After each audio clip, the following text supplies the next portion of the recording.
Okay, so we're going to wrap up with copyright. There's one or two things we didn't cover. I'm going to forget about them. We're going to move on to trademarks.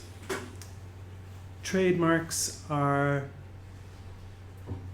a more accessible branch of intellectual property, mostly because we can all understand the process of walking into the supermarket and going to get your favorite packet of cereals or whatever. That transaction there, where you pick the brand that you like, that's something we can all relate to and something we can all understand.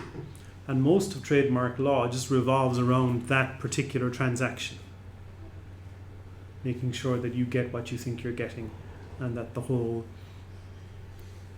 capitalist economic system we built around that keeps progressing forwards.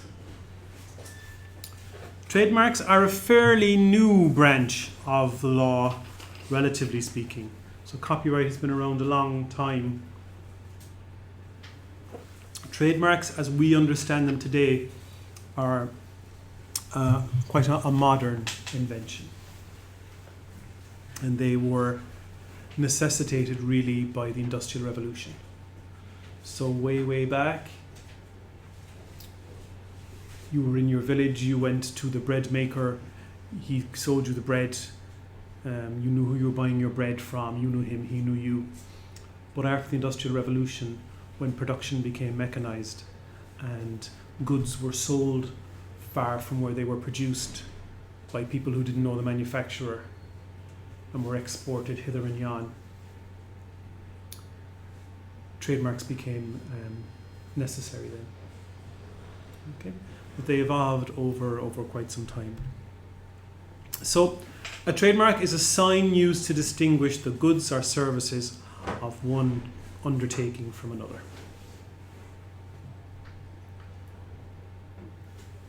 And we're familiar with most of them.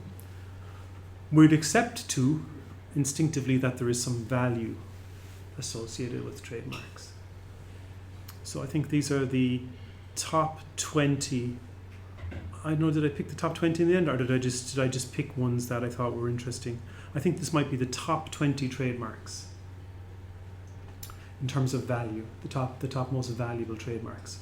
Now, the value in a trademark is different from the value in the company. So Google, for example, is a valuable company. Google has lots of cash. Apple has lots of cash. They have buildings, they have patents, they have hardware. But we're talking here about the value just in the trademark, just in the name of the company.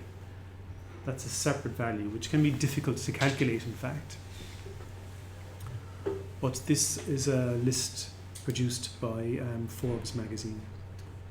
I remember seeing a quote somewhere, and I couldn't find it since, the president of Coca-Cola saying, if every factory we had in the world, burned down tomorrow at the same time, we'd still be worth this many $1 billion just because we own Coca-Cola, the brand.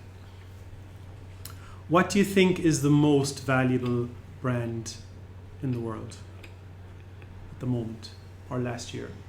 Probably Apple or Coca-Cola. What do you think? Apple, Coca-Cola. Any takers on that? It's interesting, there's things there that weren't there 10 years ago. I mean, I'm sure Facebook, there was nothing there before, I'd say Coca-Cola was the top for a long time.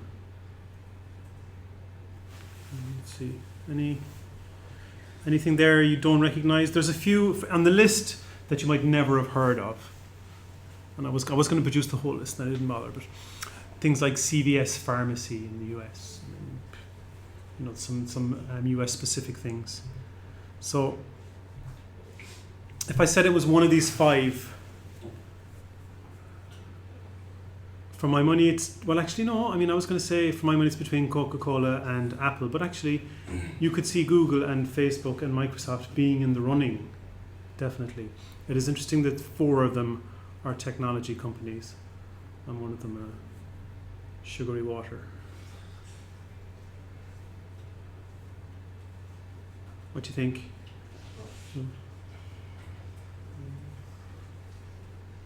Nice. Who thinks Apple? 1, 2, 3, 4. Who thinks Facebook? Nobody. Who thinks Google? 2, 3. Microsoft? Coca-Cola? People think Apple, so and they'd be right. So Apple's brand, as opposed to now the big pile of cash it's sitting on, which is totally separate. Apple is sitting on a big pile of cash too.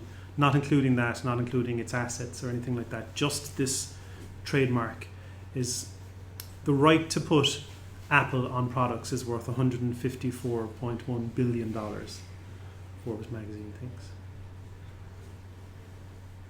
That's a lot of money.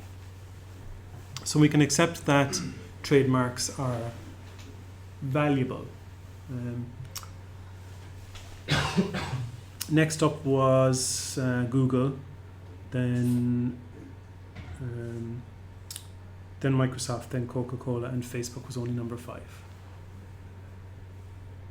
Okay, now I'm going to skip that there now. So we're going to look now at the origins of trademarks. Okay, so they have this idea of affixing marks to things to show where they came from is a very old idea. But trademarks, as we understand them, modern trademarks are from about the 1860s and stuff. So we'll just have a look there at some of the ideas. So if you want to know about the history of trademarks, this guy called Schechter published a book in 1925. That's probably the most complete history, and you can get that online. When I was looking to see actually if it was out of copyright, just as a complete aside, because if he wrote this when he was young, if he wrote this when he was say 25 and died when he was 90, he would only have died in 1990, and so it would still be in copyright. As it turns out, he died quite young. He died in 1937, which is one of the reasons why the book is online for free now. So that's probably the most complete history, although up to 1925, the view of trademarks was actually a little bit limited. I mean, trademarks, as we kind of understand them, really came into their own after the Second World War and the consumer boom of the 1950s. And you've all that madman era stuff. So this is a very good early history, but a lot has happened to trademarks since then. But if you're mad interested, you can get that book online as a big huge PDF and just have a read off that. So a lot of things I'm talking about here are just going to be taken directly from that. But I just want to give you a sense of a flavor of the origins of trademarks and how they evolved into what they are today. So they developed over many centuries, and there was a time when you could, if you bought something from the village shoemaker or the village baker or the village blacksmith, I mean, you knew who you were getting your stuff from, and you had a personal connection to him. Usually it was a him, and that was fair enough. But as the economy developed, goods were sold further away from where they were produced, and makers' marks became important. For many years, guilds were in charge of most industries. So a guild was a professional body for tradesmen that regulated the industry. So you would have had like a blacksmith guild and a shoemaker guild and a whatever guild. We use the word today mostly just for online leagues of people playing games as a group. But so guilds, a lot of guilds required members to mark their goods so that anyone who was making shabby products could be caught and punished. So like to become, say, a blacksmith, you would have had to do an apprentice for many years, or to become a silversmith, you would have had to do an apprentice over many years, and you would have been sort of, I mean, some of them were quite secret.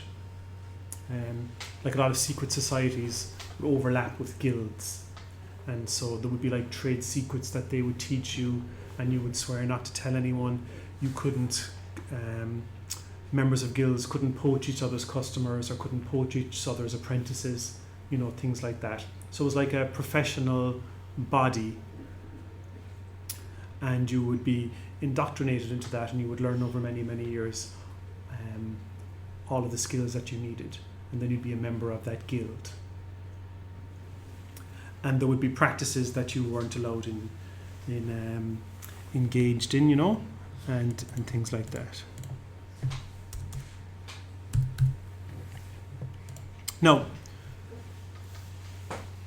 some guilds required the members to mark their products so that if they were putting crap on the market, they could be identified. And then they'd be punished. You know, the guild might have sanctions that would apply to members. So if you were, I mean, things like silver, very early on, if you were producing stuff and that was not up to scratch, you know, that wasn't allowed. But these marks would have not been assets, you know, they were liabilities. Like you were saying, you know, I made this.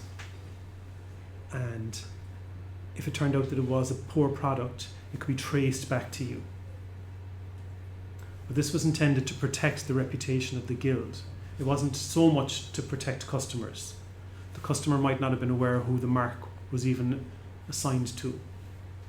But it was a way for the guild to catch anyone who was up to no good. So it was a liability, not an asset, initially. There's this law from 1267 which required bakers to mark their bread. You'd wonder how you'd mark bread, but I think it was like little pinpricks or something. You might have 3 pinpricks or whatever. And so people could tell where the bread had come from. So if someone was producing dodgy bread, it could be traced back to them. And even as early as 1398, there's records in Aberdeen of bakers being required to mark their bread. Some of the history is lost because the guilds were very secretive. These were requirements that the guilds were imposing on their members. Some of them were like secret societies even. And so a lot of the history is lost, and also guild members were required to resolve their disputes within the guild. So any disputes that arose might not have been recorded in the normal means that would have happened if they'd gone to court. But you know, this man who wrote the book, he did a lot of research and he found some interesting examples. So in silversmiths, these were one of the first industries where you had to mark your goods. And even today, we still look for a mark on silver. You know, we can tell if it's good or not based on this mark. And that ancient system is very old. So from 1355, there was in France, silversmiths marked their work, and the same 1363. So it varied from industry to industry. Why do you think silver would have been one of the first industries, or one of the earliest industries to require this? Because silver was worth money. Because silver was worth money. It was expensive. Like, you know, if you're buying silver, you want to know it's actually silver, that it hasn't been, I don't know what the equivalent of watered down is, but you want to know it's actual silver. And bread, of course, was the staple of people, so it was important that was looked after. So because it was high value, silver was one of the earliest areas where this happened. And so we also saw then later in the Industrial Revolution cutlery and stuff like that. It is interesting that the verb forge is a word that's associated with metalwork and with faking goods. That's not a coincidence. Do you know what I mean? Like the idea of being able to trace goods to their source comes from high value metals. So cutlers in London as early as 1365 had to mark their goods, and they had to place their maker's mark on all knives and swords sold. And if a knife or sword was found without a mark on it, it would have been confiscated. So you could tell who made a knife or who made a sword. And if it was dodgy, you might complain to the guild. They'd figure out who sold it, who made it, and perhaps punish that member.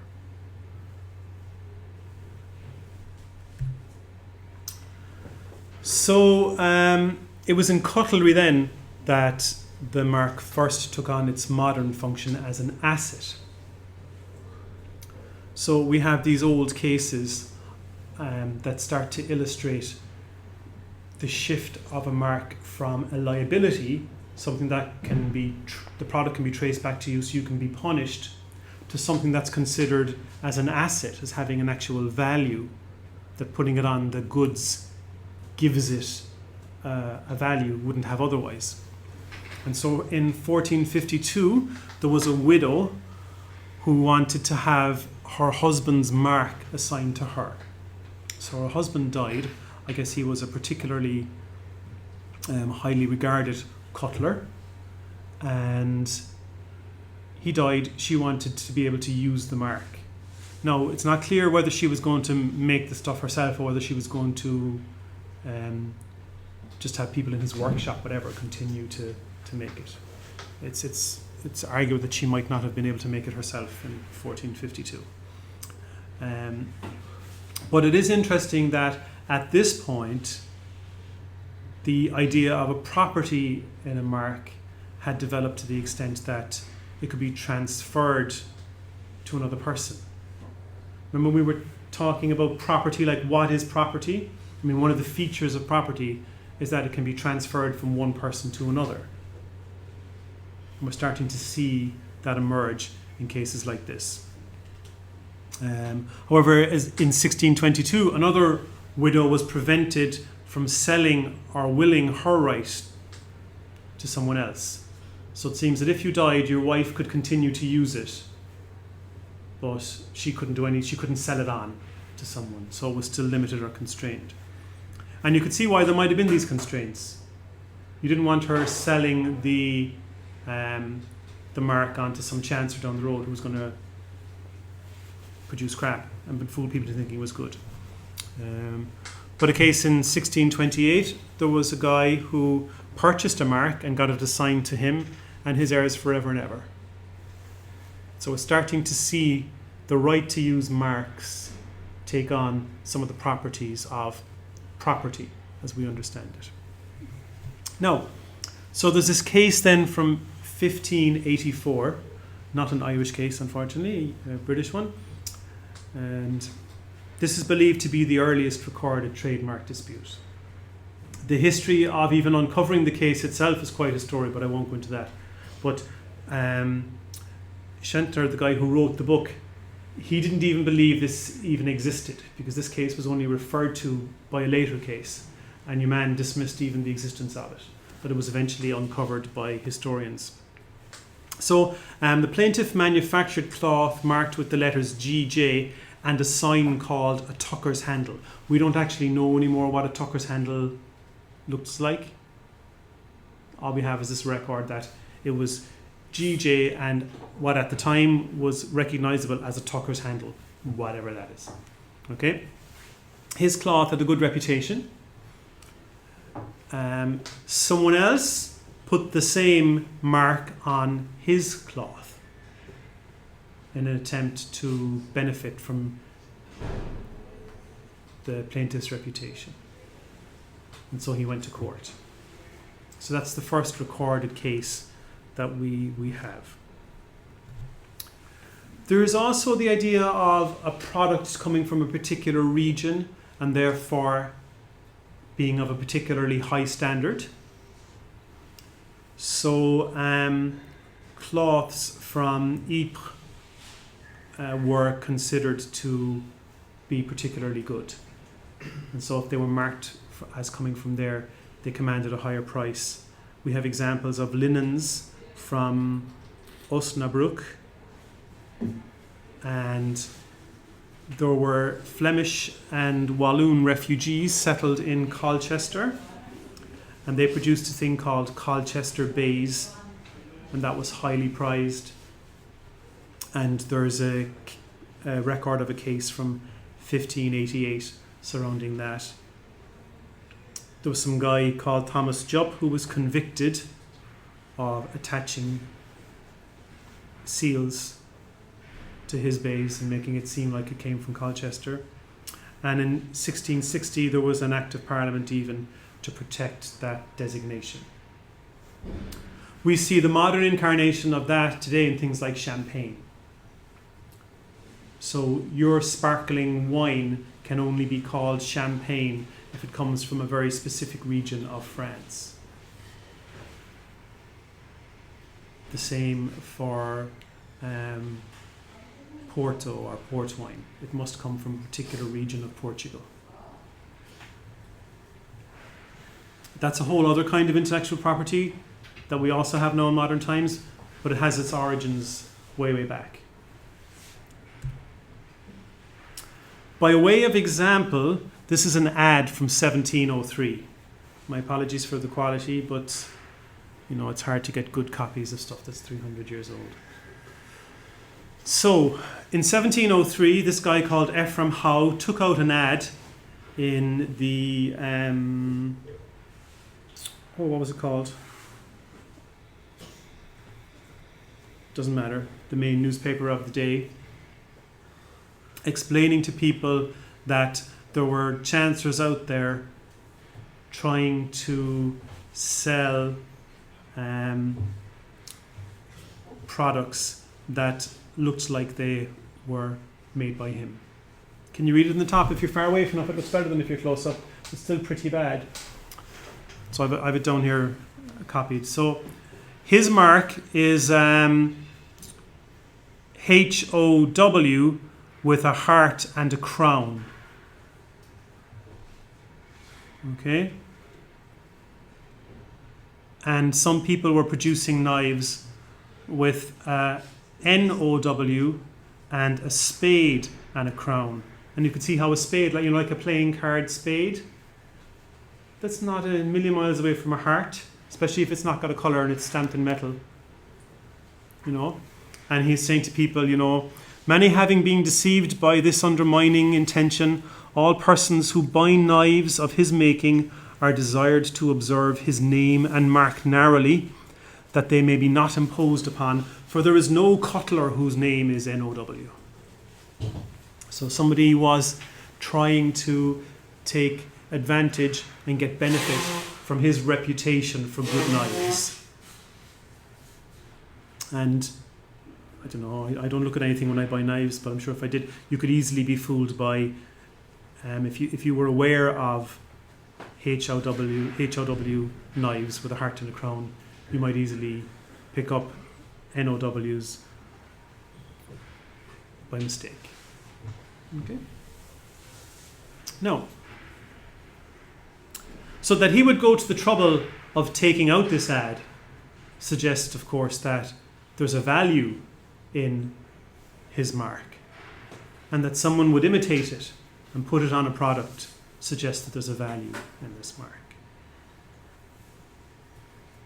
So it's clear that way, way back, marks started to have a value. But the thinking around them was very much caught up with fraud.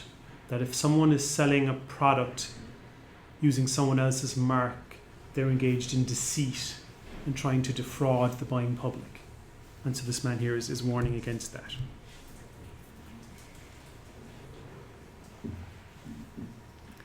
So selling your product using someone else's mark or something like it is defrauding the public.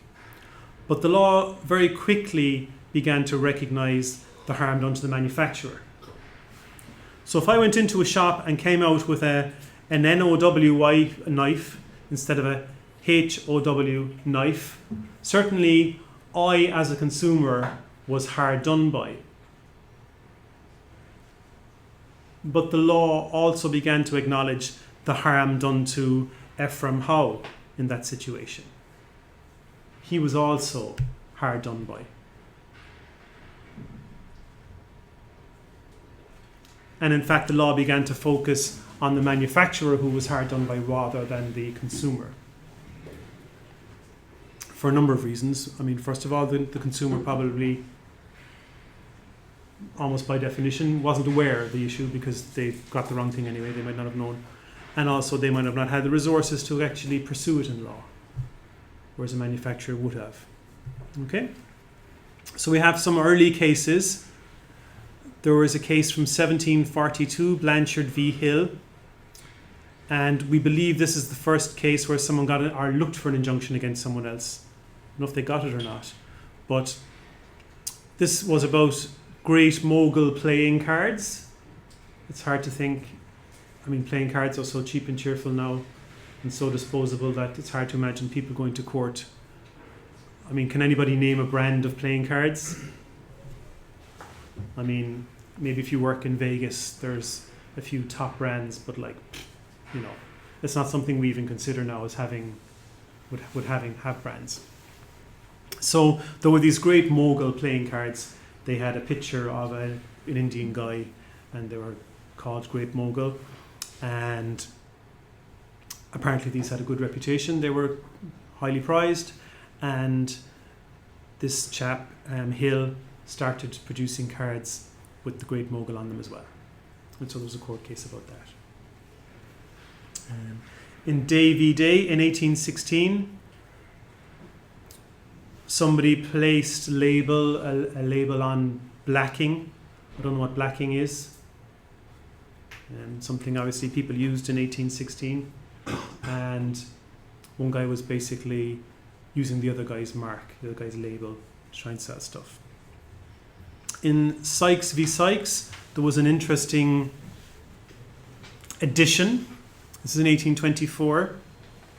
This was a scenario where somebody was using someone else's mark and selling it to retailers, to sell on. And it was very clear to the retailers that they weren't getting the real thing. They knew full well they weren't getting the kind of genuine product, so to speak. So they weren't being misled at all.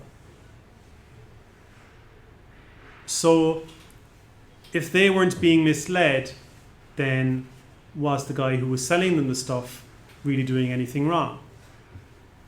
And in Sykes v. Sykes, the court ruled, well, if they're going to sell it on to people who are going to be fooled, then yes, that's a problem. We're not going to allow that.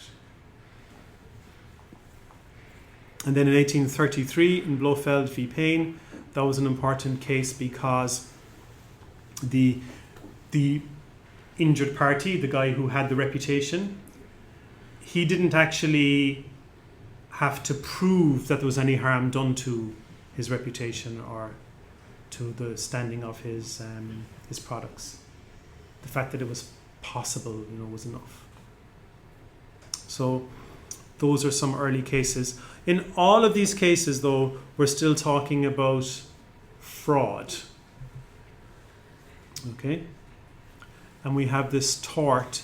A tort is kind of a civil wrong you do to someone. It's something you do to someone that's not necessarily criminal. And we have this tort of passing off.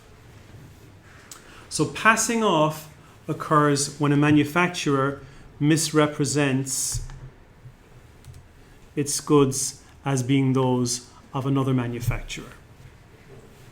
And in the case Perry v. Truefitt, the judge said, a man is not entitled to sell his own goods under the pretense that they are the goods of another trader. So that's passing off. And that's been around a long, long time. It's a common law tort. We've sort of seen it evolved over hundreds of years. But these cases here are the ones that would have cemented that. There's one or two cases from the early 20th century that sort of defined it and pinned it down. But as an idea, it's been around a long time in the common law. And you can't go selling your stuff as if it comes from someone else. And the important point there is that And it's not about the harm you do to the consumer, it's about the harm you're doing to the person whose trademark or whose mark you are imitating or mimicking in some way. So in a 1915 case, Spalding Brothers v. Gamage,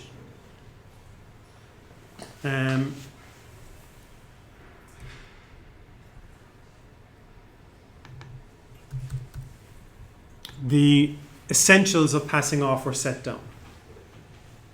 So these 5 things, if they're present, will tell you that passing off has occurred. So if there's a misrepresentation made by a trader in the course of trade to prospective customers or ultimate customers of the goods and services supplied to by him, so that there can be a chain, calculated to injure the business or goodwill of another trader. Now, calculated just means it could be a foreseeable consequence.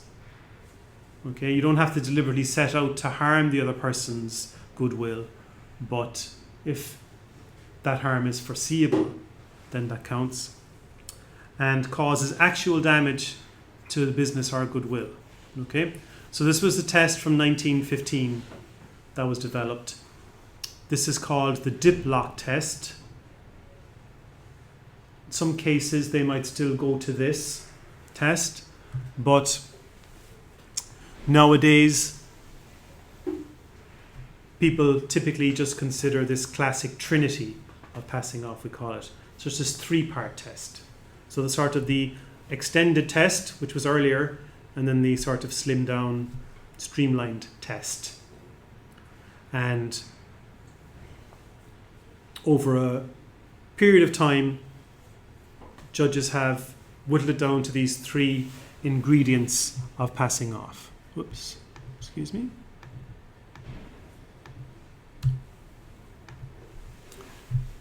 So there's goodwill of the claimant.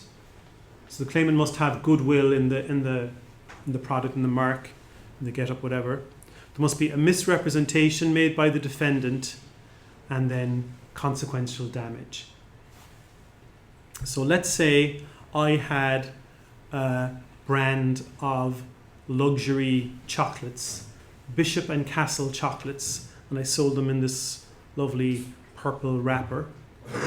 And somebody came along with their 3 Castle chocolates in a blue wrapper. Do you think that would be passing off? I mean, how likely is it that someone would be confused? If someone went in to buy Bishop and Castle chocolates and they came upon these on the shelf, might they come away with the wrong ones? I think that's very likely that they could come away with the wrong ones. So that's sales then that I wouldn't have had. Also, if they went home and the chocolate sucked, that might harm the reputation and the goodwill of Bishop and Castle chocolates. So you could see there how this could be passing off. But if there's the 3 parts of the steps, so we can see there could be consequential damage. I think the similarity of these packages leaves no doubt as to misrepresentation. But have any of you ever heard of Bishop and Castle luxury chocolates? Well, no, because I just made that up. So there's no passing off there because Bishop and Castle luxury chocolates have no goodwill in the marketplace. Now, perhaps you just don't move in the right circles. Perhaps among very select people, Bishop and Castle luxury chocolates are well known. But in that case, then, that select group of people would be the relevant public for evaluating whether there was passing off or not. So there have been quite a few cases over the years, or quite a few, I suppose, alleged cases. The examples here, I just Googled and pulled them off the web. I don't know if there was ever a case, but they certainly raised some interesting questions. So, does Head and Shoulders have goodwill? Have we all heard of Head and Shoulders? Do they have goodwill and reputation? I think definitely. I think if you say dandruff, people immediately go Head and Shoulders. No doubt about that there.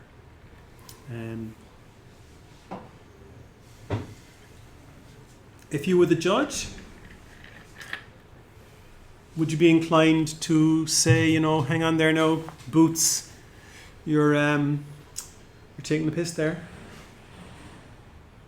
Do you think? Would we say passing off?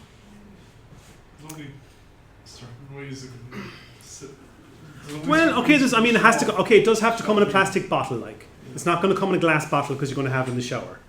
It drops, blood everywhere. But, like, does it have to come in a white plastic bottle?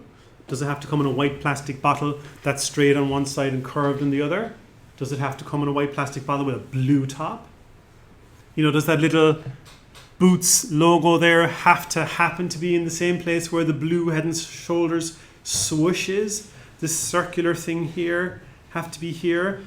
Okay, it's a shower, there's going to be water, but this swoosh here and this swoosh here, all a bit too, a bit too close, really, I think. Now, the question does come up, how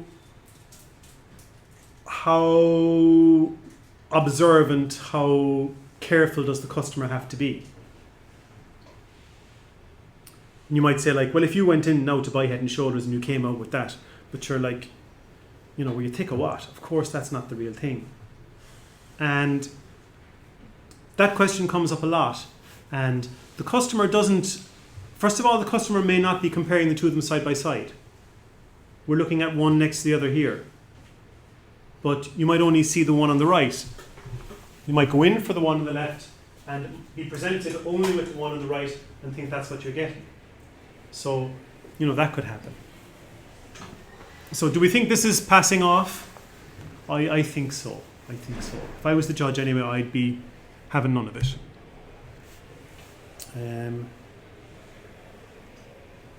This is a tougher one. Okay, we've all heard of Pringles. We can take Pringles having goodwill as a given. If you're going to sell crisps in a plastic tube, cardboard tube with a plastic top, there's probably only so many ways to do that. It would be unreasonable to insist that they have a square tube. Or, you could maybe have an oval tube. That's arguable, especially since the chips are oval when they come out. But there is a case, I think, that, well, why did you have it in red, I don't know. What do you think? Passing off? Do you think people who go in for Pringles might come out with those? I wouldn't. I know I wouldn't. I think my mum might. If you sent her in for Pringles, she might come up with those.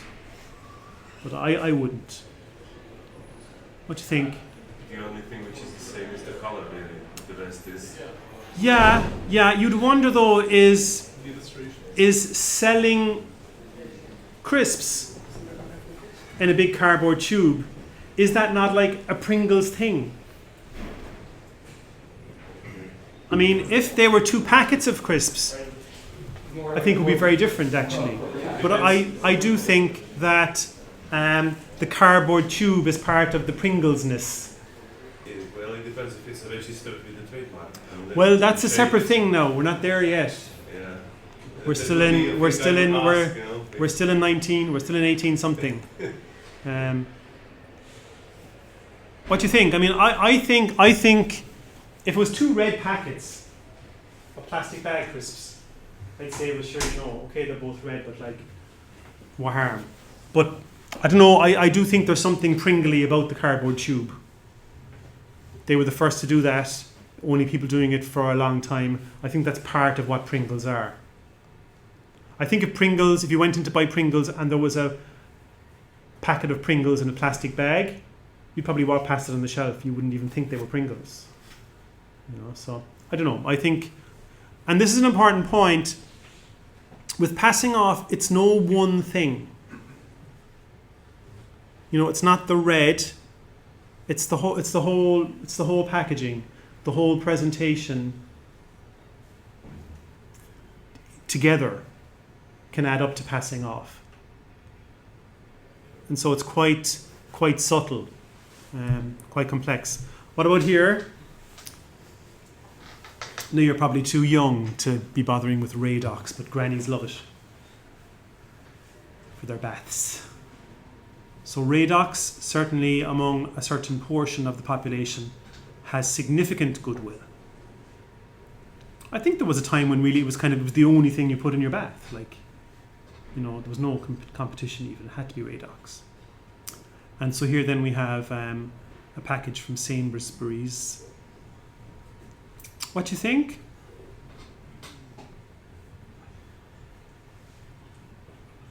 I mean, it is very blue. It is very similar. But then, I don't know, maybe if there's different kinds of Radox and they come in different colours, you know, what kind is this? Like, because it's, what's that? Sage and sea minerals, you know, I mean, that's probably where the blueness comes from. Don't know, that could be sailing fairly close to the wind. So here, again, we have the goodwill. We could argue about the misrepresentation.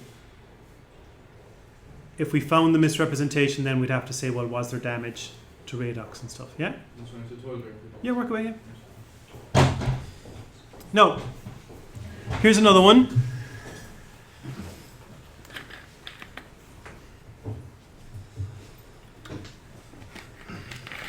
So we have Bertolli olive oil spread, and then we have olive oil spread from Sainsbury's. What do you think? Would you think there's misrepresentation there? Do you think the packaging is too close? No, I suppose it's like the chips. There's only so many. Yeah, I mean, we know it's going to come in a plastic container like that. So I think that's not a factor. That's just the way it's going to come. That's fair enough. I mean, olive oil based spread is going to have pictures of olives on it. You know, what are you going to do like? I mean, it's olives. It is associated with Tuscany, I think. So if you're evoking Tuscan hillsides, it's fair enough, I think, you know. For me, actually, the goodwill, it would stumble at goodwill if I was the relevant public, because I've never heard of Bertolli spread. But maybe it was big in the UK. I don't know. Have any of you heard of it? Yeah? I haven't. So, but that raises the question, how many people would have had to even have heard of it? It doesn't have to be the entire population. For the passing off to happen, it only has to happen to people who would have been in the market for it in the first place. I mean, if I'm allergic to olive oil, I'm not even at the races there. So the relevant public, for the relevant public, that's the group of people with which you're going to assess this. What about this here? No girls in the class, but Herbal Essences is a big brand, isn't it? Yeah. I walked in here and I could smell it. You're all very well groomed. You're all smelling of, what's that? Moroccan rose and passion fruit extracts. Yeah. So there you go. What do you think? Would you go for passing off there? I think I would. I would want to know why, if they're saying, well, it has to be a plastic bottle, yeah, okay. It is interesting that this kind of, that curve there, okay, you could argue you need that curve so it doesn't slip out of your dainty hands when you're in the shower. But I mean, that curve on the Boots bottle does sort of evoke the curve on the Herbal Essence bottle. And the colour is a bit too close for my liking. And, okay, if it's going to be rose, you know, you could see how pink is going to be in the mix there. Why does it have to have a green top? You know? So for me, So it's no one thing with passing off. It's just the overall impression. Might it fool a significant number of the buying public for that product? That's it, probably would. Yeah. Now, none of us probably buy herbal essences. Okay? So our opinions wouldn't actually even factor in. We're not the relevant public for assessing this. Okay? So you would try and apply the test based on the relevant public, the buying public for that product. What about this here? Vinegar. Changed one letter. Yeah. Having said that, I'm assuming Saracens vinegar is the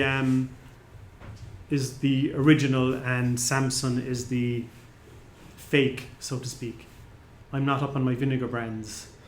Is Saracens the... I think Saracens. I think is so, the yeah. original Yeah, one, yeah. Certainly, I think this is really egregious, you know.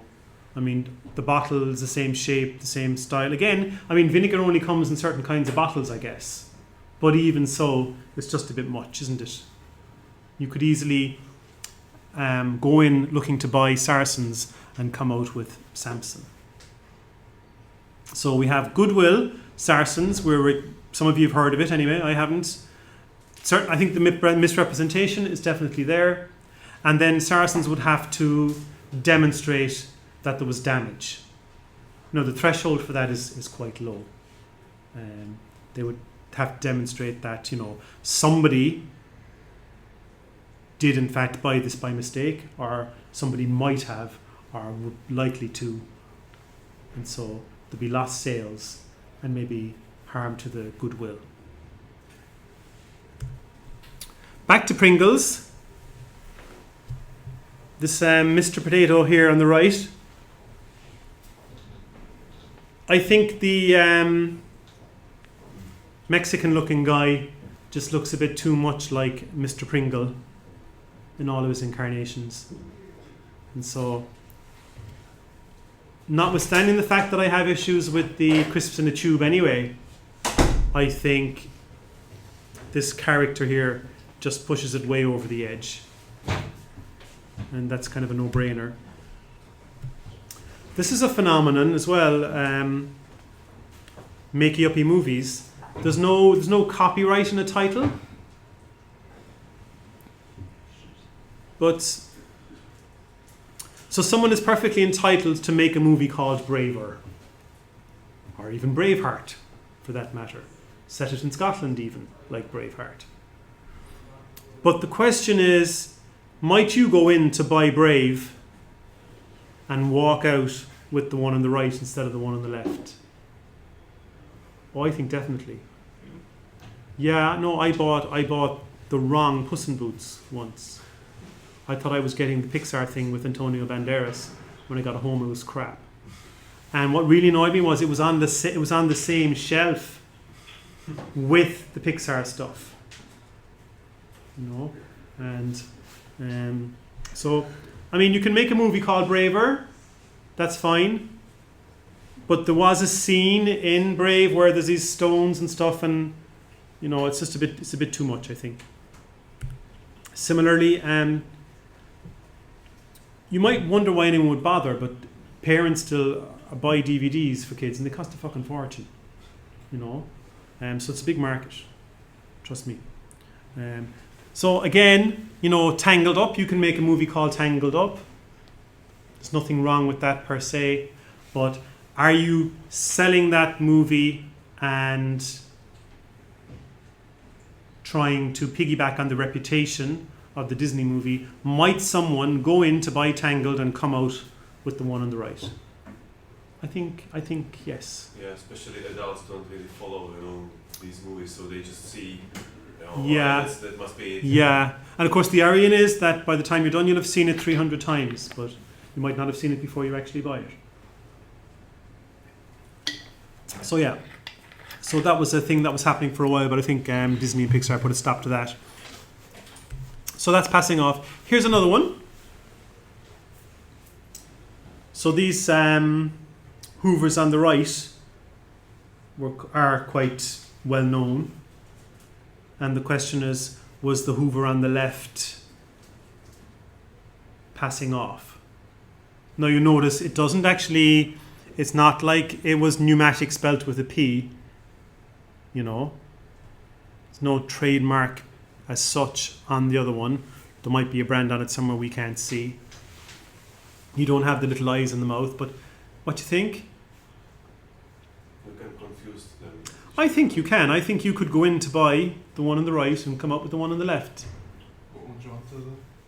Well, we're assuming, the whole point is we're assuming you do want to. So no. We're judging from the point of view of the person who went in to buy the one on the right. The fact that you've no interest in either of them means you're not factored into our calculation, you see. We're only interested in the potential market for the good with the mark attached to it. Have any more? The most famous one then was the Jif Lemon case. And this is so far the most important case in the UK. We have a more important one in Ireland now, which we'll come to. This was an interesting one. Might you go in to buy genuine Jif Lemon and come up with the thing on the right? I mean, I think you could. The issue here was, why should the Jif Lemon people be the only people allowed to sell lemon juice in plastic lemons?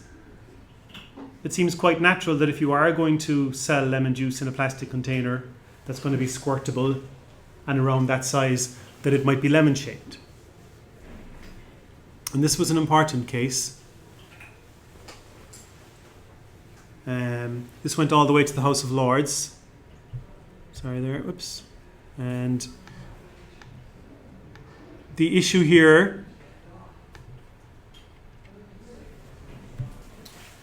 was that the Jif Lemon people had persuaded the public that if you were buying lemon juice in a plastic lemon, it was theirs.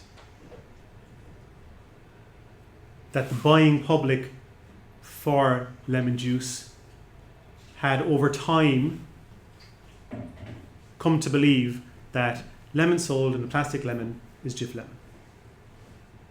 And they were able to argue that, and so it hung on that. They also argued that the labels didn't matter, because when people took it home they threw off the labels anyway, and stuff like that.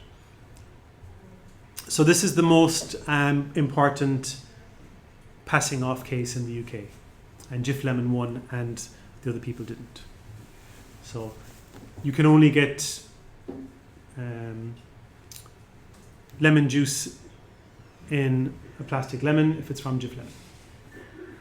And so you might have noticed that there a few weeks ago when we started Lent. They must sell like 90% of their stuff in 1 week, I'd say. Now, so goodwill is difficult to define. We have three parts. We have goodwill, misrepresentation, and consequential damage. So goodwill is difficult to define. And here from a 1901 case, we have something that one of the people in the House of Lords said. So talking about, it's the attractive force which brings in custom.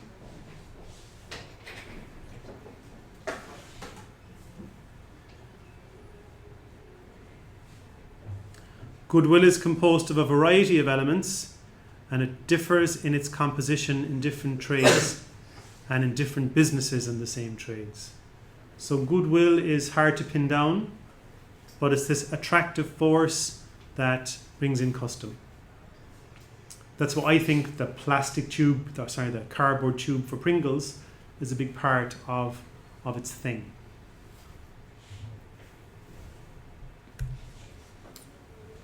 This is an important Irish case. Because we're in Ireland and because there are so few cases, we have to kind of deal with any significant Irish cases. And this was one from 1976. So C&A are the crowd that sell clothes. Do they have a shop in Cork? I haven't seen one, but I'm not the kind of person who would have noticed that particular brand anyway. No. I don't think so. Do they? No, I haven't seen any. Anyway, so C&A is a big multinational clothing retailer like Next and Zara and these people. And C&A Modes was a shop in Waterford. And they had no connection with the multinational company whatsoever. And C&A, the multinational, sued the Waterford shop for passing off.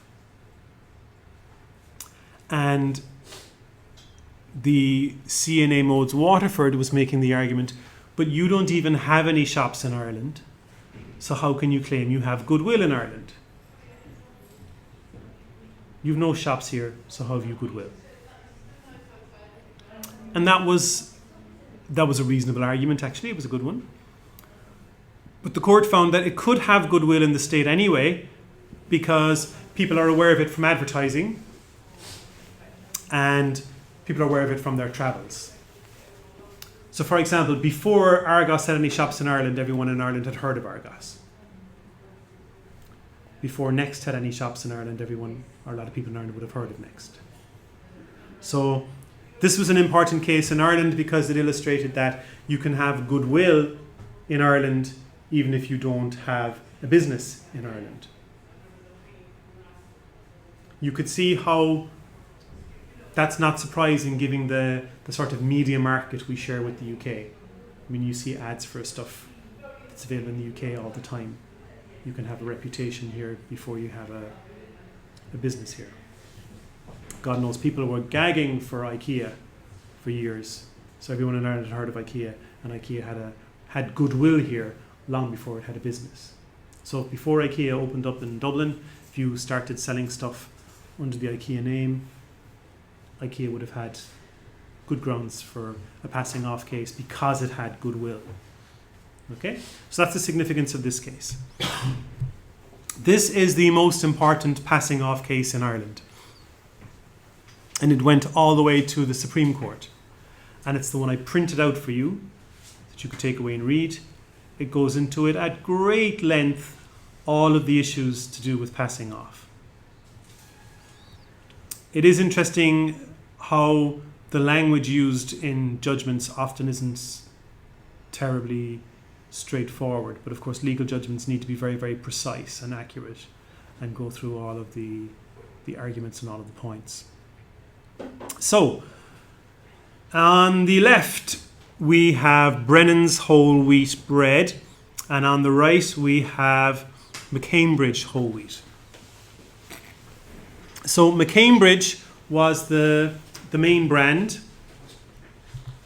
and it was selling whole wheat bread in this resealable package for a good while. And Brennan's had whole wheat bread that wasn't doing quite so well. Although McCambridge was only sold in fewer shops. Like Brennan's, as you know, would be like have a massive distribution network.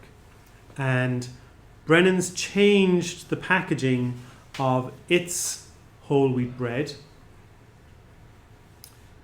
put in a resealable bag, which it wasn't in before, and McCambridge went to court because he believed that Brennan's was passing off Brennan's bread as McCambridge. What do you think?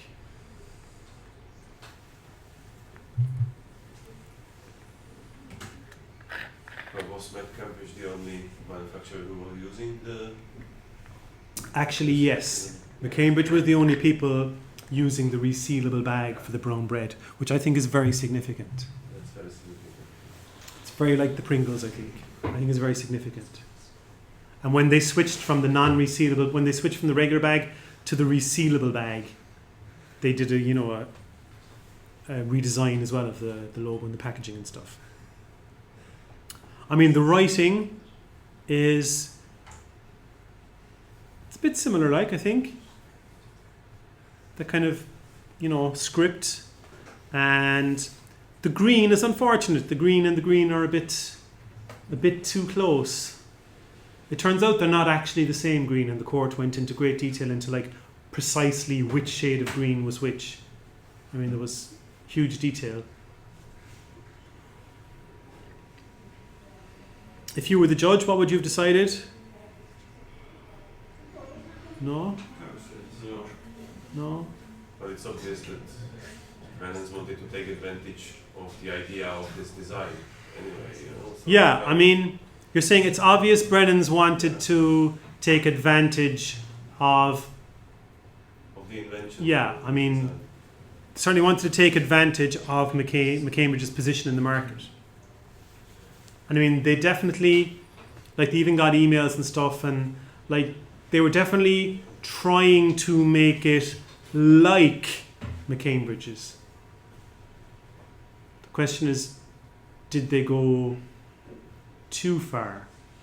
This was because they deliberately went for the same process that McCambridge uses. Because I'm sure since Brennan's is bigger, they could have went for a variety of different ways. Well, I suppose, yeah, they had options in terms of the bag. At the same time, how many ways are there to do a resealable bag? Right. Like, I guess this particular brown bread is the kind of bread that lasts a while. Like regular bread, you're only going to get 2 or 3 days out of it anyway. Whereas this probably lasts a bit longer, or people keep it for longer. So, maybe there's only so many ways to do a resealable bag. You could argue that. No, it obviously wasn't a slam dunk because it went to the Supreme Court. I mean, the Supreme Court typically hears things to do with points of law, things to do with what the Constitution actually means. So that this case involving, bread went all the way to the Supreme Court is obviously a sign that it was a tricky one, that it wasn't a slam dunk. So in the end anyway, the Supreme Court found that this was passing off. And you have the judgment, you can read it at your leisure. I mean, it might take you half an hour to read it for the first time, and then you'd have to go back and read it again. It might not be clear on one reading, but it clarified that, the overall get-up, the overall presentation of the product that adds up to passing off. It's no one particular thing, or no, it's not like if you use the exact same color plus you do one other thing. There's no magic formula, but it's the overall presentation. What was interesting actually in this case was, and it goes to a point we'll discuss maybe later, that in this case actually McCambridge was able to produce evidence of actual confusion. They had shopkeepers who said, actually we had people bring it back saying, I want McCambridge bread. I thought that was McCambridge bread I was picking up, and actually I didn't. And they even produced a few grannies or whatever who had, bought the brown bread by mistake. How you find these people, I don't know, but they produced actual evidence of real people being confused and picking up the wrong one. Now, you don't have to do that always. Obviously, it helps. If you're going to the Supreme Court, it really helps. So there you have it. So that's the most important case in Ireland.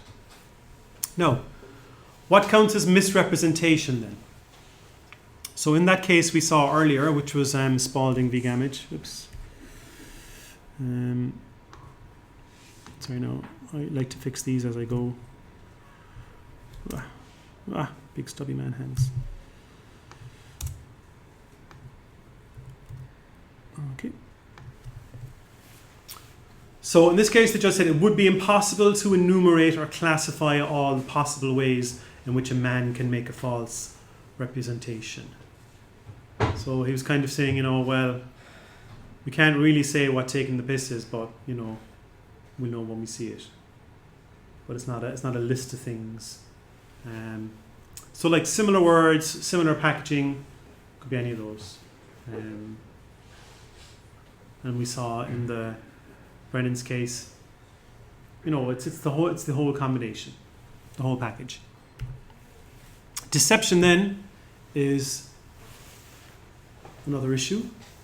Like the state of mind of the defendant is irrelevant.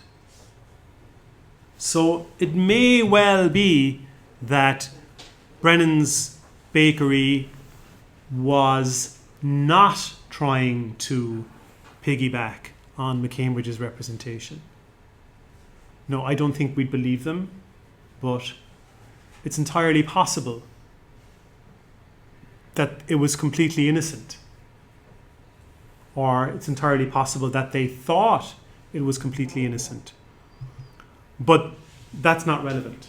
Okay, we don't assess the intent of the person with the mark. We don't assess what they thought they were doing or what they intended to do. We only assess the consequences of the actions and their effect on the public.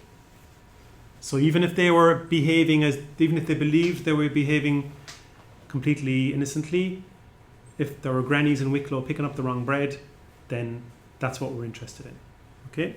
And so the court must decide then how the public will interpret the actions that they took. So it's the consequences of the actions that decide on passing off. And then who must be deceived? Who must be confused? So the deception is measured through the eyes of the general public, but unless the goods are marketed to a subset of the general public, then it's through that subset. So herbal essences, we're probably not in the general public for that group. If there was a passing off case involving condoms, only a certain subset of the population would be buying condoms. So it's only those people's perceptions that would matter. Courts have also ruled that the degree of attention paid by the customer might vary with the product. Like if you're assessing whether one bank is trying to pass off itself as a different bank, before you hand over your wages to a bank, you probably want to be pretty clear on who it is you're dealing with. So like the threshold would be much higher, people's attention would be much higher in something serious like a bank. Whereas, if you're buying toilet paper, who cares? So if we were to get two logos, two for a bank and two for a company of toilet paper, and assess whether there was passing off or not, we would have to take into consideration the fact that people are a bit more careful with banks than they are with toilet paper. So the value of the products, the importance of the products are going to have an impact. The defendant can't escape liability by saying, people are just thick and they should be more careful. So that's not a defense, that, it's not my fault if people are stupid. So Boots can't say, someone picked the wrong shampoo, that's not our fault, they were just careless. No, that doesn't count. And not everyone needs to be deceived, just a substantial part of the relevant section of the public. What's substantial? It doesn't, does it have to be more than 50%? Probably not at all. So when making that assessment, these things have to be factored in. So you could see how if you were to write an algorithm to decide whether something was passing off or not, you've all these questions, all these different factors. It's not cut and dry. But then again, that's why we have courts. That's what they do. They deal with these tricky cases. Okay? Then evidence of confusion. So there's no requirement to find people who are actually confused, but it can be helpful, obviously. So if you can find actual people who went in to buy product A and walked out by mistake with product B and they were unhappy, that's great. Also, people use surveys. So you might find people, so do you buy Herbal Essence shampoos? Are you familiar with Herbal Essence shampoos? Oh, if you are, what do you think of this packaging compared to this packaging? Might you be confused? Surveys are big now in the US. If you went to court without, and passing off case, without a survey, they might say, well, why didn't you do a survey? Are you afraid of what you'd find out? But crucially, you don't have to have actual people who were confused. The court can just infer that, well, obviously, somebody could have been confused. That was a foreseeable consequence of what you were doing there. Okay? And then there's the damage. The claimant must show that he has suffered some damage or is likely to suffer damage as a result of the defendant's misrepresentation. So that damage could be loss of money, loss of sales. People went in to buy my bread. They bought his bread instead. I lost out on this much in sales. And in the Supreme Court case, there was a lot of discussion about how you would calculate the loss and how you measure that, because Brennan's was selling its bread far and wide, whereas McCambridge was only sold in a small number of outlets. It had a smaller network, places to buy it. And so the question was, well, do you count just the sales that McCambridge lost or potentially lost, or do you count the sales that Cambridge might have lost in the future in the places it isn't selling it? All these kind of issues came up. So it can get very complicated.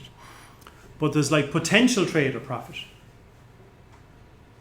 So if McCambridge was going to expand out into more shops, but when it got there it found that Brennan's was already selling this stuff, that's potential loss.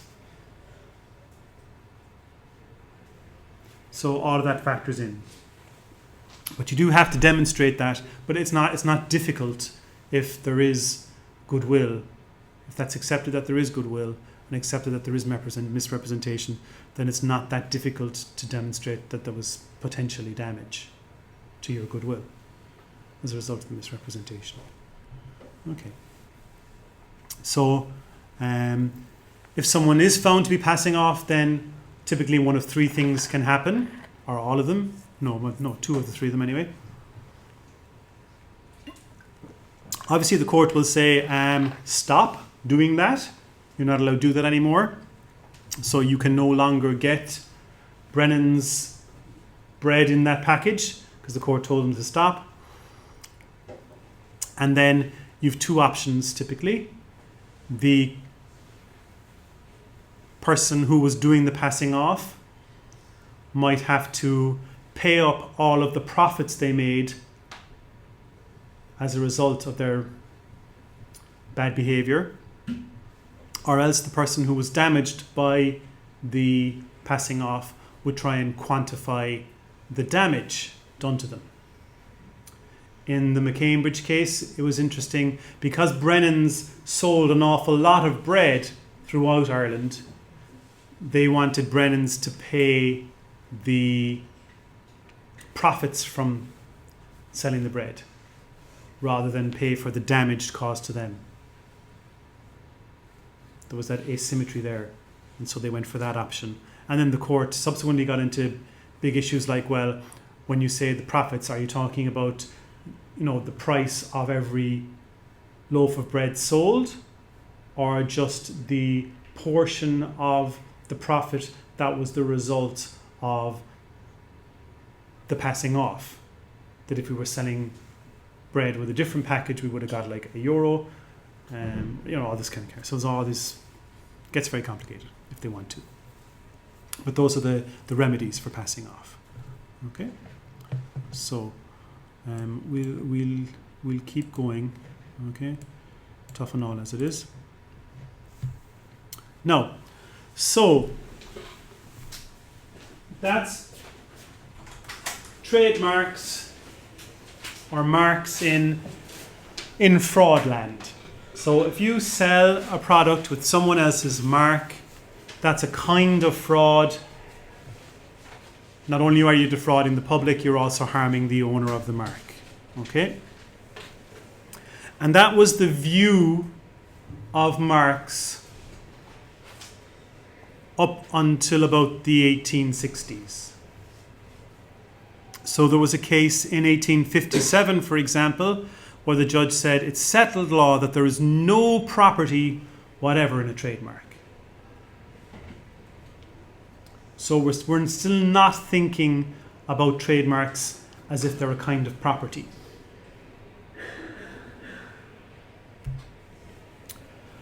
But from the 1860s onwards, the court started to acknowledge that there was a property right in trademarks. And actually at that time in the UK, there were even different kinds of courts. And I don't want to go into that because it's very complicated. But there were courts of equity, and they sort of picked up the ball when it came to trademarks. Now, so in 1863, we have this case where the judge said, at law, the proper remedy is by an action on the case for deceit. So we're talking about deception here. And proof of fraud on part of the defendant is the essence of the action. But this court will act on the principle of protecting property alone. So it's a bit like, in a way, like the case we had in copyright, where the judge said the constitutional protection for property encompasses intellectual property, encompasses copyright. Here too, sort of, this judge is saying, I'm not dealing with fraud at all. We're not even talking now about fraud here. I'm dealing with this case solely as a property case. And so he's saying it's not necessary to prove fraud in this case. The injury done to the plaintiff in his trade by loss of any custom is sufficient to support title to relief. And he's even saying, I don't even need proof that any particular person has actually been deceived, provided the court be satisfied that the resemblance is such as would be likely to cause the one mark to be mistaken for the other. So he's saying, I'm not interested in fraud. You don't even have to demonstrate fraud to me. I'm dealing with this case as a property case. And so starting around the 1860s, we started to begin to see trademarks being seen as property and being protected as property. Another case, 1863, I think it was even the same judge. The jurisdiction of the Court of Chancery and the protection given to the trademark rests on property. So, trademarks are property. We start to see that in the 1860s. So we went from a liability where the guild might throw you out or spank you or beat you or whip you for producing shoddy goods and we need to trace them back to you, onto an asset. Your individual mark has become valuable when attached to products, so now it's an asset. But we're still not sure, but if someone is using it, they're guilty of passing off. To another stage of evolution where we're considering it property. And it takes on the attributes of property. So we've seen that passing off is cumbersome. To demonstrate that passing off has occurred, we have that either 5-part dip-lock test or the classic Trinity 3-part test. But you have to have those three things to be present. And some people will tell you that passing off is unique to common law jurisdictions, but other countries have equivalent things. I mean, there's fraudulent, things that prohibitions against fraud in other jurisdictions too. But even if you have those, demonstrating that fraud can be complicated. And of course, if you're moving into a new market, if you're moving into a market where you've no goodwill, that's going to be a problem. And so that was tricky, and working with foreign systems can be hard as well. So the French came up with this idea of a trademark register. So in 1857, they set up a register where, as a trademark owner, you could register your trademark, and then things got a bit simpler. Because if a trademark was on the register, well, first of all, it clarified ownership. So if there was if there was two people using the same mark, who was using whose. Whereas if you had a trademark register where you had like a first come, first serve, well, whoever owns it in the register, we're going to consider them to be the owner. So clarified the ownership, so that was handy. Also, if you were about to launch a product and you wanted to use a mark, you could go to the register and see if anyone was using it already. And you could say, well, jippers, there's a fella in Nice using that already, I better not use that then, I'll pick something else.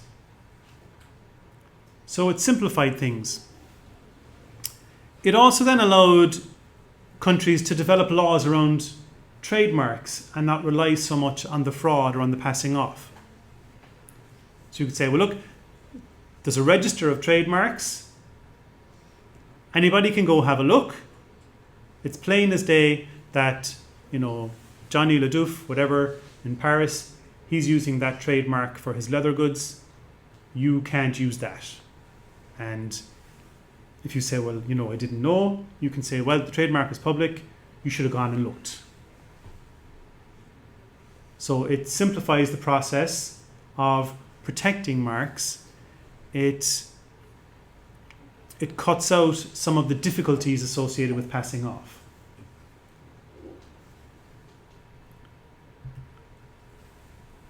So there was this chap who was the MP for Sheffield.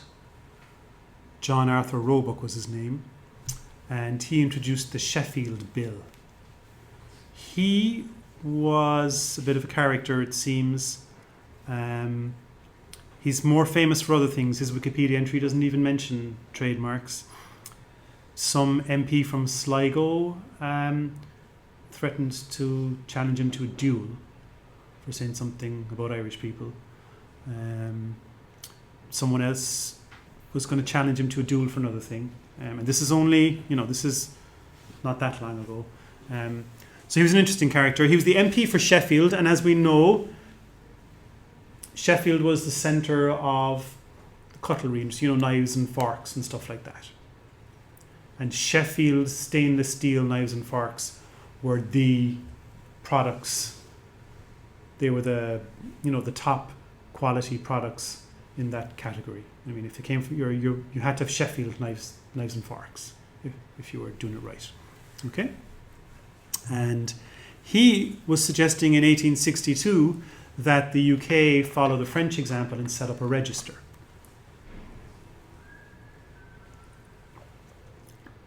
Now, the interesting thing about a register is you might say, well, why do we need a register if we've got the protections of passing off anyway? Like if someone is using my mark, if I can demonstrate they're passing off, that's fine. Why do we need a register in the first place? And the main motivation was to secure reciprocal protection abroad. So one of this guy's constituents was complaining that there was some guy in Prussia who was saying, sure, I'll make any knives and forks you like. Give me an example of the mark of the manufacturer in Sheffield. I can put that on it, no bother. I can even put it in the same packaging as the Sheffield knives and forks, and no one will even be able to tell the difference. And so what was happening was people abroad were abusing marks of Sheffield Knives and Forks. Now, this was happening in other industries as well, but he was the MP for Sheffield. Okay, so this was his big gripe. And the issue was that a lot of countries would say, well, what are you doing to protect our goods in your country? You're complaining that, Prussians are using Sheffield marks without authorization. Fine, that's a fair argument. But what are you doing in Britain to protect our manufacturers? We won't do anything unless you do something. And so the Sheffield Bill was intended to provide for a register that would allow foreigners to protect their goods in Britain, so then those foreign countries will protect British goods where they are. So they wanted this reciprocity. So it is interesting, well, to me anyway, see, some of you aren't that interested, but it is interesting to me that the very origins of the trademark register come from international trade. It was that trade that was motivating the whole thing. So this is debate at the committee stage of the bill. So if another country protected English manufacturers abroad, we should protect theirs at home. And that as an Englishman might register his name in a book of registration, so might a foreigner, who would then be entitled to the protection which the former enjoyed. So that there should be complete reciprocity. And there was a quote here, some guy was saying, our countrymen suffered very much by these practices in foreign countries, and when they complained, the answer they received was, you do nothing to protect us in your country. There must be reciprocity. So basically, countries like Germany and France were saying, look, we're not going to protect Sheffield Knives and Forks because you do diddly squat to protect our stuff. You don't even have a register. And so if you have a register, when you go into a new market, you can register your trademark. You don't have to demonstrate that you already have goodwill in that jurisdiction, for starters, and all those things. So because he was the MP for Sheffield, he was the man promoting this. Now, in the end, it didn't pass. The government wasn't that keen on his bill. The government said that the law already recognised a property in those marks. So at least the government was conceding trademarks are property, but they're saying, look, but we already have passing off. We already have a way to protect marks. We don't need this fancy French register thing. So that MP for the government decided not to. So in the end, they passed this Merchandise Marks Act. And what was interesting was it criminalized the imitation of marks with intent to defraud. So if you copied someone else's mark, that was a criminal offence if there was intent to defraud. And again, it's casting trademark misuse as fraud. So they're still stuck in the fraud frame of mind rather than the property frame of mind. So like the 1860s were at that threshold where the idea of trademarks as property was beginning to emerge. And the failure of the Sheffield Bill to pass illustrates just how they were still stuck in that fraud frame of mind and couldn't quite make the leap to property. Now, other countries, as we saw, did. So France introduced one in 1857. The colony of South Australia, there was no Australia as we understand it today at that time. They were separate countries. It was only later they joined into a federation. So South Australia had one in 1863, Queensland 1864, New South Wales 1865, you could see it took off, Italy 1868, the United States from 1870, although that ran into problems, but they started in 1870, Hong Kong in 1873, and then eventually in 1875 quite some time after the French first had one, and quite some time after the Sheffield Bill, the UK and Ireland, well, the one at the time, finally had a register. So the Trademarks Registration Act 1875, it set up right of property in a trademark, so it recognised that wholeheartedly. It established the trademark registry, and then you had the right to sue for an infringement of a registered mark. So if you had a registered trademark and someone was using it, you could sue them under the Trademarks Registration Act. You didn't have to rely on passing off and the 5-part or the 3-part test. You didn't have to rely on that. Just using a registered trademark was an infringement all by itself. So we had this whole new regime to do with trademarks separate from passing off. And the first mark was for Bass ale.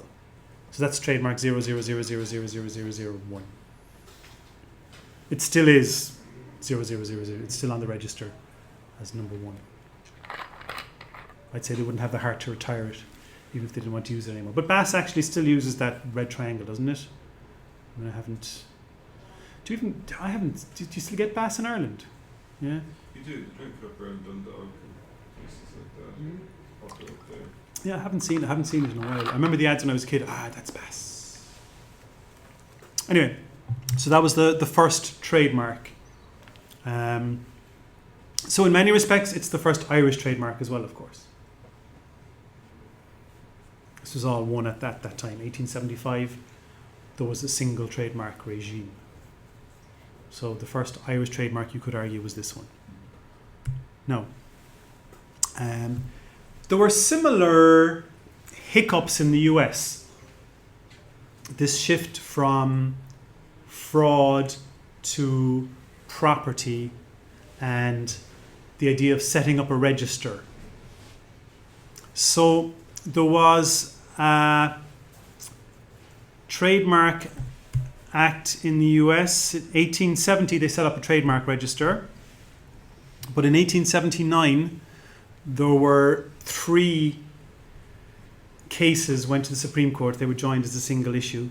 And you see, when the US federal government set up the trademark system, it was using the authority given to it by the Constitution in what was known as the Copyright Clause. And so the Copyright Clause, so it was to promote the progress of science and useful arts by securing for a limited time to authors and inventors the exclusive right to their respective writings and discoveries.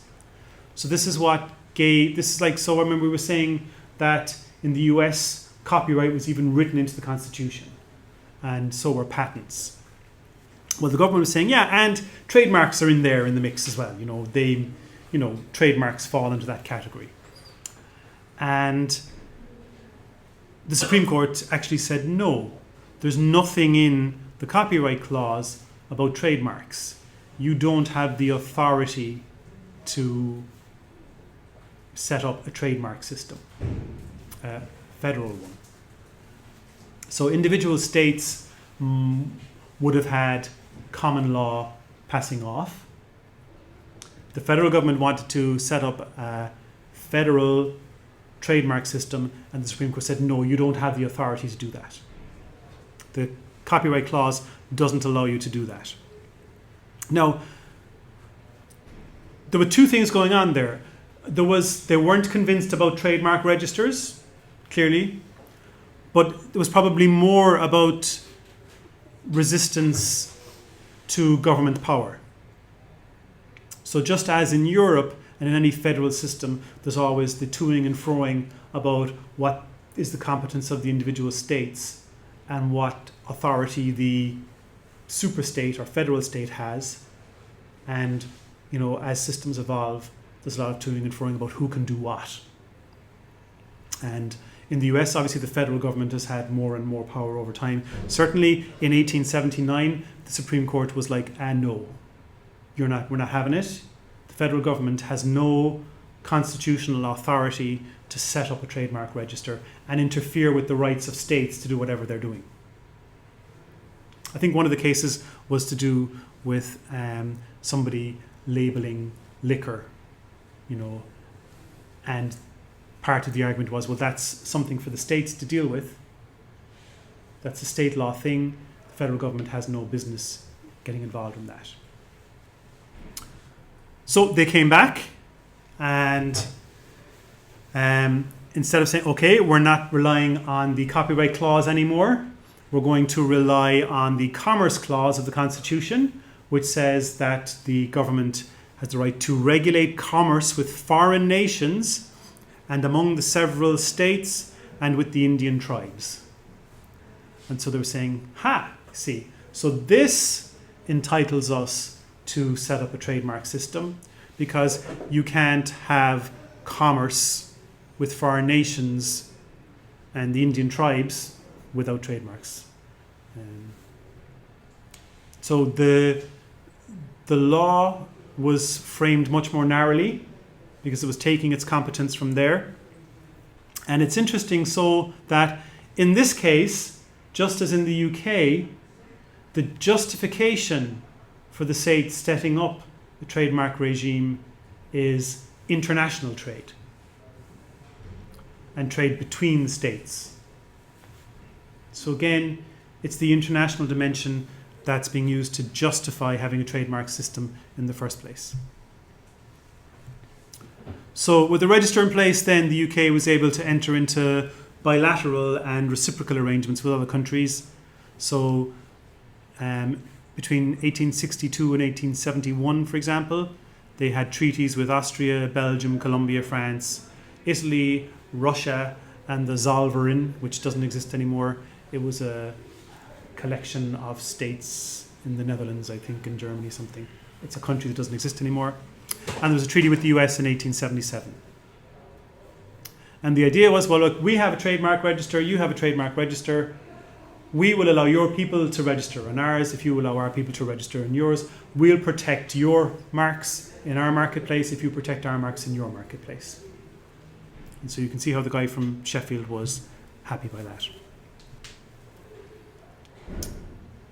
All of this, I'll mind yours if you mind mine, all of these bilateral deals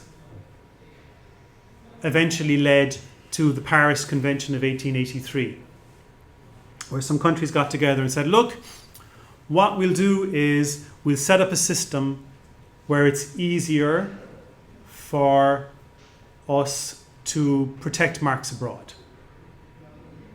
So we're all civilized nations here. We'll have a great system. And what it provided for was national treatment for citizens of signatory countries. So, for example, the United Kingdom was one of the signatory countries and France was one. So that meant that a French person with a mark in the UK was going to be treated equally to an English person. We have parallels like that today in Europe. All of us are treated the same, irrespective of our country of origin in the EU. It was revised several times. It's still in force. Okay, so the Paris Convention of 1883 is still in force, and the UK was a founding signatory of that. Ireland, or the Irish Free State, joined up in its own right in 1925, which they didn't leave it very long, actually, after the separation, in fairness. They got about to it very quickly. And so international trade led to this convention where marks from other countries would be treated in a particular way and citizens from other countries would be given equal treatment. This, of course, led to harmonization. So if you're going to respect each other's marks and respect each other's processes, you do have to have some sort of equivalence. It wouldn't make sense if things that could not be registered in the UK but could be registered in France were given recognition in the UK as a result of the treaty, the convention. So in addition to giving equal treatment for citizens from other countries, there was like this standardization and harmonization. So things like Article 6 ter prohibited the registration of trademarks containing armorial bearings, flags, and other state emblems. So you can't register the Irish harp, for example, as a trademark in France, for example, because Ireland is a signatory to the Paris Convention, France is a signatory to the Paris Convention, and they're recognizing our symbol as being something that's unregisterable. And various other things. So it was very like the Berne Convention. It was sort of, that was a template that was so successful, they were building on that.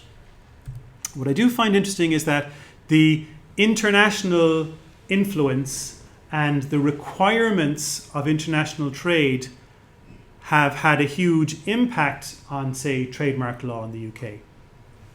And it's interesting in this day and age to hear UK politicians talking about, we want to get control back over our laws, and we want to get control back over how we do things, and we also want to trade. Whereas their great-great-grandparents, the Victorians, were very clued into the fact that if you want lots of trade with other countries, you have to give up total autonomy in how you do things. You have to negotiate ways of doing things, and you are going to necessarily be constrained in your laws. And you wonder in the UK, for example, now with Brexit, like how much do they want to undo?